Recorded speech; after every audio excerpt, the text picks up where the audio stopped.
चलो बात करते हैं आज इनब्रीडिंग डिप्रेशन के बारे में। सबसे पहले जान लेते हैं इनब्रीडिंग क्या होता है। देखो, इनब्रीडिंग में क्या करते हैं, दो इंडिविजुअल्स हैं जिनके एंसेस्टर रिलेटेड हैं, उनके बीच मैटिंग कराई जाती है। जैसे ब्रदर एंड सिस्टर, सिबलिंग्स, जिसको सिबमेटिंग कहा जाता है। फिर आता है सेल्फिंग। सेल्फिंग जो है वो हाईएस्ट डिग्री ऑफ इनब्रीडिंग होता है, यानी एक्सट्रीम फॉर्म ऑफ इनब्रीडिंग इसमें देखा जाता है। इनब्रीडिंग कराने से होमोजाइगोसिटी जो है इंक्रीज होती है, यानी degree of inbreeding is equal to homozygosity, यानी जितनी जो है डिग्री ऑफ इनब्रीडिंग बढ़ेगी ना, उतनी ही ज़्यादा होमोजाइगोसिटी बढ़ेगी। अब बात करते हैं डिप्रेशन के बारे में। डिप्रेशन के बारे में कौन नहीं जानता, बच्चे जानते हैं डिप्रेशन क्या होता है। हमें डिप्रेशन होता है फैमिली का, एजुकेशन का या काम का, किसी भी चीज़ का डिप्रेशन हो जाता है जिसकी वजह से हम अपने काम में 100% नहीं दे पाते।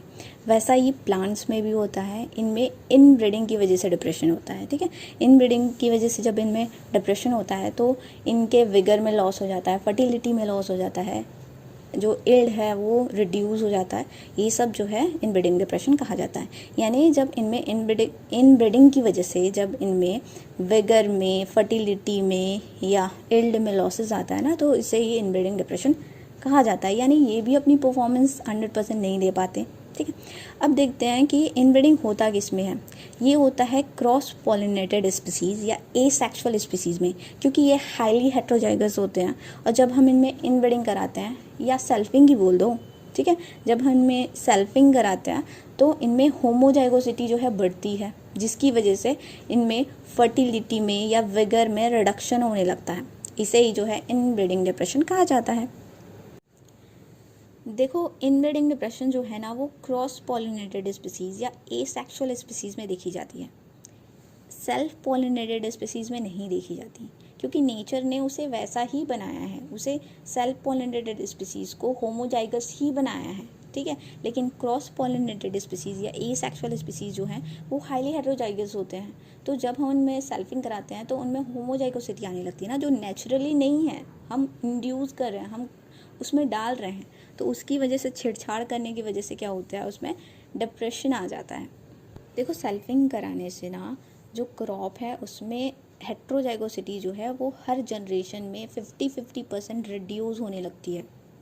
देखो, इनब्रीडिंग डिप्रेशन सिर्फ प्लांट्स में नहीं देखा जाता, आप लोगों ने ह्यूमंस में भी सुना होगा। देखो, हमारे पूर्वज जो है वो कुछ कास्ट में ऐसा होता है कि कहा जाता है कि रिलेटेड जो होते हैं, जैसे बुआ या मामा, इनके बच्चों से शादी नहीं की जाती। ठीक है, क्यों नहीं की जाती? Because of inbreeding depression. ये जो है हमारे पूर्वज जो भी बोलते आए हैं वो ऐसे ही नहीं बोलते, उनके पीछे कुछ लॉजिक होता है।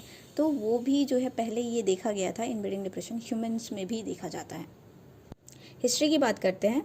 1876 में डार्विन ने एक बुक पब्लिश की थी, cross and self fertilization in vegetable kingdom.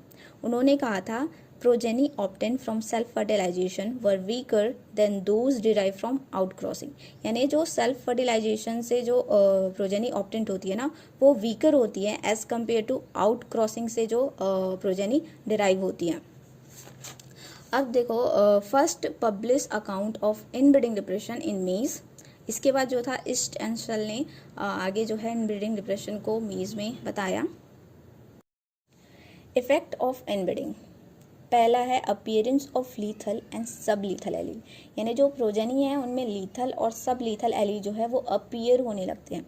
Lethal allele की वजह से प्लांट्स तो मर ही जाते हैं, लेकिन सब लीथल एलील की वजह से कुछ सर्वाइव कर पाते हैं, बट अल्टीमेटली वो मर ही जाते हैं। ठीक है, इसका एग्जाम्पल है roofless seedling. Reduction in vigour, यानी plants become shorter and weaker because of a general reduction in the size of various plants part.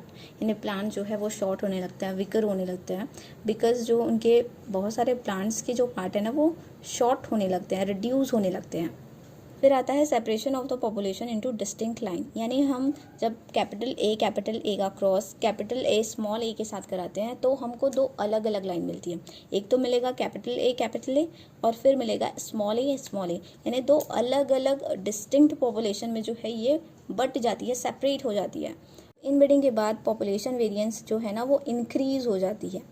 Increase in homozygosity, यानी पहले ही हमने बात की थी कि डिग्री ऑफ इनब्रीडिंग जितनी ज़्यादा बढ़ेगी ना, उतनी ही ज़्यादा होमोजाइगोसिटी बढ़ेगी।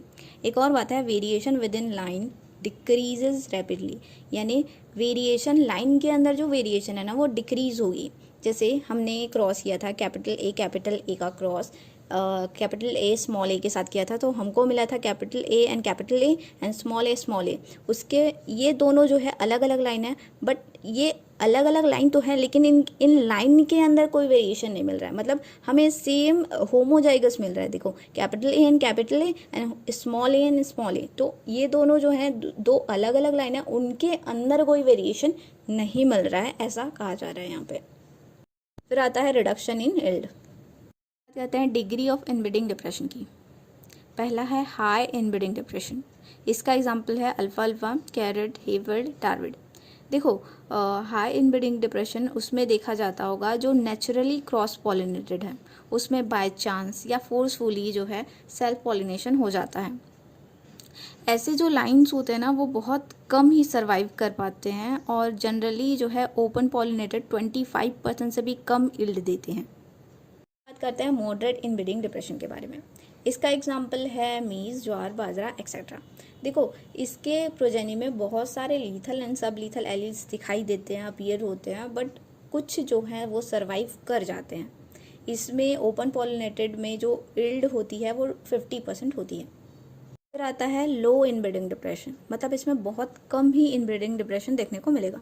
इसका एग्जाम्पल है onion, cucurbits, rice, sunflower etcetera. ठीक है, some of the inbreds line में yield as much as open pollinated from they were develop, यानी जितने इनब्रीड्स लाइन जो यील्ड देते हैं ना उतने ही ओपन पॉलिनेटेड भी जो है इसमें यील्ड देते हैं। फिर आता है नो इनब्रीडिंग डिप्रेशन, यानी इनब्रीडिंग डिप्रेशन होगा ही नहीं। ये तो होता है सेल्फ पॉलिनेटेड स्पीसीज जो है ना उसमें होता है, क्योंकि इसमें होमोजाइगस जो है बैलेंस बना रहता है। Okay, that's it for today guys, thank you so much.